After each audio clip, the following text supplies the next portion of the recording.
violences les plus rencontrées euh, sur le plan conjugal, il y en a plusieurs. On a des violences culturelles que subissent les femmes dans les ménages suite aux inégalités sociales et aux pesanteurs socioculturels.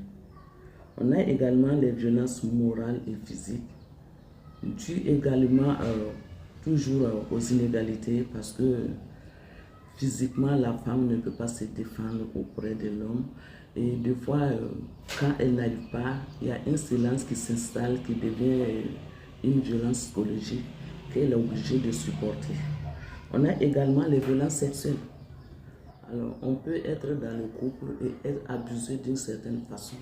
Parce que quand on parle de violences sexuelles ou conjugales, au niveau du ménage, quand les femmes sont obligées d'accepter les attentes ou bien de supporter les atteintes sexuelles de son mari de façon répétitive, ça devient quand même le viol conjugal.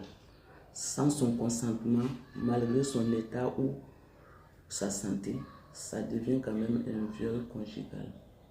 Les femmes victimes de violences conjugales parlent très peu parce que c'est dans un cadre intime.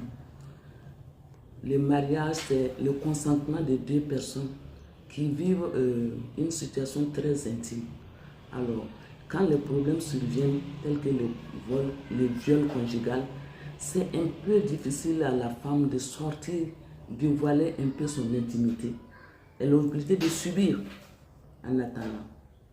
Voilà, je pense que c'est la cause principale même de la persistance du viol conjugal. Parce que les femmes n'arrivent pas à dénoncer, à en parler et à se faire aider. Elles préfèrent patienter en attendant les lendemains meilleurs, très souvent qui arrivent un peu très tard.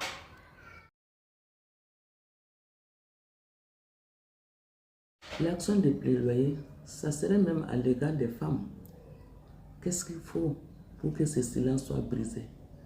Alors, il faut outiller les femmes sur leurs droits, parce qu'il y a la méconnaissance des textes qui freine aussi l'élan des femmes. Peut-être certaines veulent bien aller dénoncer, mais ils ne connaissent pas les voies de recours, ils ne connaissent pas leurs droits fondamentaux.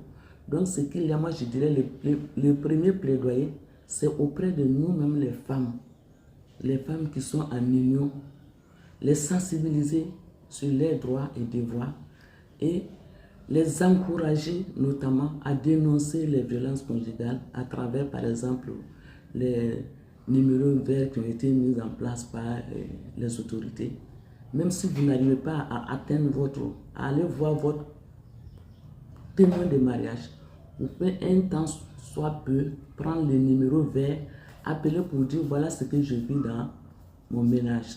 Ça peut vous amener vers une sortie, ça peut vous conduire vers la voie de recours pour qu'on puisse élucider votre situation.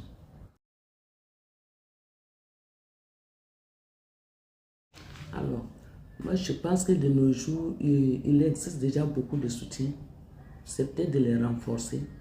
Parce qu'aujourd'hui, de plus en plus, on parle de prise en charge holistique ou de prise en charge intégrée des victimes de violences, de toutes sortes de violences. Alors, l'État, pour cela, l'État a mis en place un numéro vert où on peut dénoncer les cas de violence. Il y a également les centres de prise en charge intégrés. On a le centre mère-enfant de Tenkodogo, on a le centre de Baspi, on a un centre de prise en charge des victimes à Kaya. Le plaidoyer que nous pouvons faire, c'est de les étendre à d'autres régions. Et les associations que nous sommes, nous devons redoubler d'efforts à travers la sensibilisation de nos membres afin qu'ils puissent avoir le courage de dénoncer. Parce qu'aujourd'hui, c'est quoi? Les gens n'arrivent pas à dénoncer à cause des pesanteurs socio-culturels. Parce que certains disent, tu ne peux pas aller me dénoncer et puis rester sous mon toit. Qu'est-ce qu'on fait? Il faut un travail de fond pour accompagner ces femmes-là à prendre les responsabilités quand le viol conjugal survient.